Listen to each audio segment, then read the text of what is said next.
The last part of the presentation introduces the factors of rarity, threats, and trends that are considered during a conservation status assessment. We've reviewed the process, so now let's discuss each of the factors. There are 6 rarity factors, 2 threat factors, and 2 trend factors. The goal is to find data to support as many of these factors as possible. We'll start with rarity factors, and the first is range extent. Range extent is defined as the area contained within the shortest continuous imaginary boundary that can be drawn to encompass all of the known, inferred, or projected sites of a taxon or ecosystem, excluding the cases of vagrancy. Let's look at the general process. First, the assessor maps points, lines, and/or polygons that encompass the distribution of the entity. And then a minimum convex polygon is applied to the distribution data. A minimum convex polygon, or convex hull, is the smallest polygon with no internal angles exceeding 180 degrees and that contains all occurrences. The alpha hull can also be used, as it may substantially reduce the biases that can result from spatial arrangement of occurrences. It should be noted that the convex hull is standard for global status assessments of plants to maintain consistency and comparability across species. After applying the polygon, the area of the polygon is calculated, and that value is the range extent. The intent of this factor is not to measure suitable or potential habitat, but to estimate the degree to which risks from threatening factors are spread across the geographic distribution of the species or ecosystem. It's expected that the smaller the range extent, the greater the potential impact, considering how one threatening event could impact a species occurring over 10,000 square kilometers versus 10 square kilometers.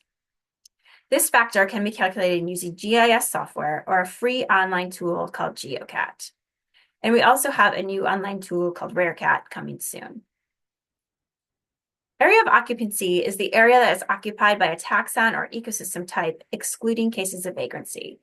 The measure reflects the fact that a species or ecosystem will not usually occur throughout the area of its range extent, which may contain unsuitable or unoccupied habitats. In some cases, like a migratory species with critical feeding sites, the area of occupancy is the smallest area essential at any stage in the survival of existing populations of a taxon. So the area of occupancy would be calculated for the area of those feeding sites. Looking at the same set of points used to show range extent calculations, let's see how area of occupancy is calculated. After distribution data are compiled, a 2 kilometer by 2 kilometer grid is overlaid over these distribution data. The number of grid cells intersecting the distribution data are counted. The number of intersected grid cells is entered into a rank calculator. Here you can see a subset of options is available in the rank calculator. In the example, E would be selected for 26 occupied grid cells. Area of occupancy should not be used if the data supporting the calculations is underestimating the known occupancy of the species or ecosystem. Like range extent, area of occupancy is calculated using GIS software or GeoCat. This factor is a count of the number of occurrences. While this could simply be a count of EOs, we often need to use data beyond EOs, so we should define occurrences. Occurrences are locations or an area of land or water which a species or ecosystem is or was present. An occurrence should have practical conservation value for the species or ecosystem, is evidenced by historical or potential continued presence and regular recurrence at a given location. In addition, an occurrence should be delineated appropriately. For example, the number of museum specimens does not equal the number of occurrences. Museum specimens can often include duplicate specimens collected from one site through time. It's also important to consider to review element occurrence records. Are there locations that may represent new EOs after considering separation distances? And does the literature, personal experience, or expert input suggest there are more EOs than currently represented? The next factor, the number of occurrences with good viability or percent area with good viability or ecological integrity, also relies on occurrences. For a species, an occurrence with good to excellent viability exhibits favorable characteristics with respect to population size, quality, and quantity of occupied habitat, and the persistence of the occurrence in this condition. For ecosystems, an occurrence with good to excellent integrity exhibits favorable characteristics with respect to ecosystem structure, composition, function, size, and connectivity. When working with element occurrences, data for species or ecosystems with those a rank of A or B are considered to have good viability. So a direct count of those element occurrences is used to score the factor, assuming all or most EOs are ranked. In this map of the Black Hills ecosystem, the element occurrences that are ranked A or B, indicated by green or yellow dots, could be counted to obtain the number of occurrences with good ecological integrity.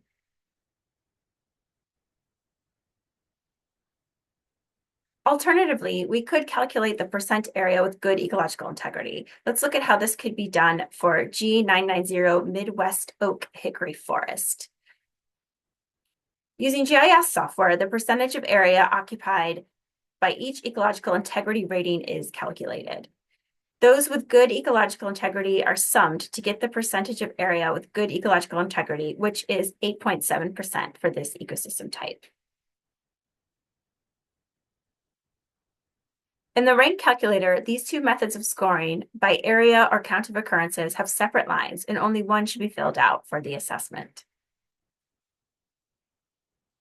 This factor, population size, is only used for species. Population size is estimated as the current total population of the species within the area of interest, globally, nationally, or subnationally, based on naturally occurring in wild individuals of reproductive age or stage, including mature but currently non-reproducing individuals. The assessor should refer to the factor guidance for important considerations and specific recommendations on especially challenging situations, including clonal species, fluctuating populations, and reintroduced individuals.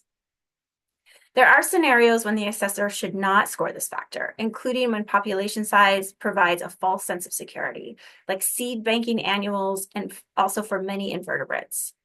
If population size is too difficult to estimate after considering the recommendations and the factor guidance, the factor should not be scored.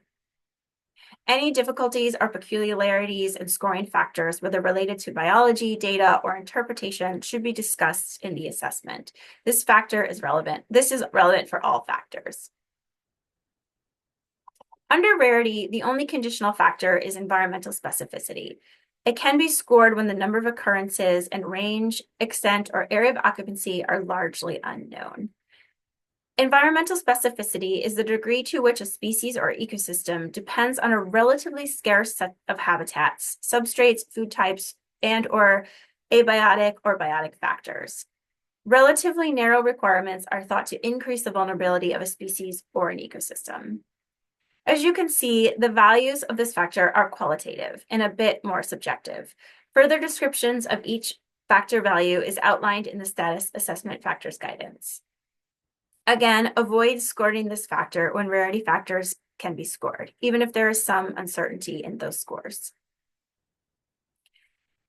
Let's look at the next set of factors, trends. They are categorized as either short or long-term. Short-term trends pertain to the last 10 years or 3 generations, whichever is longer, and up to 100 years. Long-term trends are considered over the past 200 years. For ecosystems, pre-Euro-American settlement is often used as a guidance, so around 1750 to 1850 in the eastern United States. The values for both short and long-term trend indicate increasing, declining, or a relatively stable trend. And trend pertains to the area of assessment. However, it is possible that trends exhibited in the other parts of the range can be used to describe or estimate trends within the assessment area, but this needs to be justified appropriately.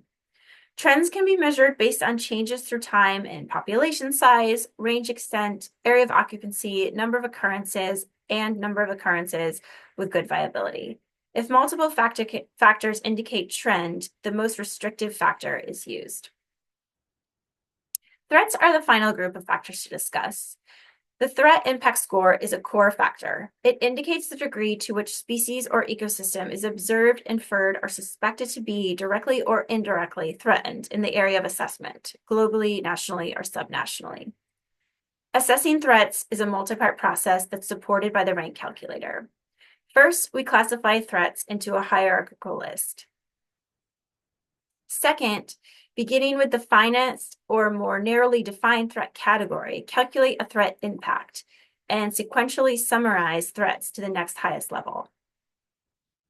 After all threat impacts are summarized into the next highest level of classification, we assign an overall threat impact to the species. Let's look at the classification used to describe threats. We use a globally accepted scheme that is also recognized by the IUCN Red List. This categorization scheme standardizes how we describe and what we call threats. Threats are classified into 3 tiers in Biotics 5, but currently the rank calculator only records threats for the top 2 tiers. We will discuss the top 2 tiers. Level 1 threats represent broad categories like residential and commercial development or energy production and mining. With 12 in total, these categories are especially useful for analysis and comparisons across species. Nested under level 1 threats are level 2 threats, which are more specific. For example, residential and commercial development includes threats of housing in urban areas and commercial and industrial areas. For each threat identified for a species, several specifics are described. The scope is the proportion of the range affected within 10 to 20 years by a threat. The severity is the level of damage or decline within the portion of the range affected. Threat impact score of low, medium, high, or very high that describes the threat to the species based on scope and severity. It's assigned by the rank calculator. Threat impact scores for each specific threat are summarized to determine the overall threat impact to the species. Timing is also documented for each threat. If a threat is expected to occur in the long-term future or has already occurred in the past, a threat impact score of not in time frame is assigned by the calculator. The impact of past threats could be scored under trends by the assessor, but there is value in recording these for future reference. We will take a look at an example of the threat grids shortly.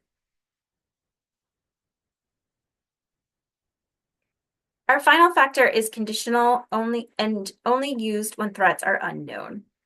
Intrinsic vulnerability is the observed, inferred, or suspected degree to which characteristics of species or ecosystems make it vulnerable to natural or anthropogenic stresses or catastrophes.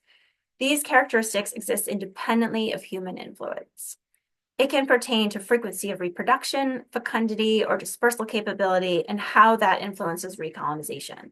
For ecosystems, it's scored based on the amount of time it takes for the composition and structure to become reestablished. For ecosystems, this factor is assessed using the dominant species and vegetation structure that characterize the ecosystem, but can also refer to ecological processes that make an ecosystem vulnerable or lack resilience. For example, shoreline fens that are subject to sea level rising. Like environmental factors, this factor is qualitative, but further guidance on applying knowledge of the species to the factor score and descriptions are found in the factor guidance document.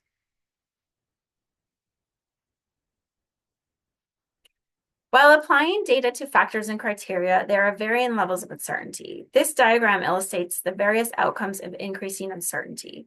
Low levels of uncertainty can be worked into the range values reported for a given criteria of a NatureServe factor. If a particular factor and/or component of that criteria is data deficient, it will be avoided. As uncertainty compounds, it can impact the overall global rank or category, resulting in a global rank range, like G2, G4. Finally, if there is significant uncertainty, the species may be categorized as data deficient or a rank of GU, meaning it is unrankable. Navigating uncertainties in data is a regular part of the assessment process. As we finish our discussion of the rank calculator factors, there are a few final thoughts. It can't be said enough, but refer to the guidance often. Be sure to document factor scores, including uncertainty and assumptions, in Biotics 5 factor text fields. Use a range of values for factors when needed to express uncertainty, but don't force the use of a factor when you have low confidence in scoring it. And as our friends at IUCN say, maintain a precautionary yet realistic attitude. Leaning away from conservation under many assumptions might not be in the best interest of the species. Thank you for listening.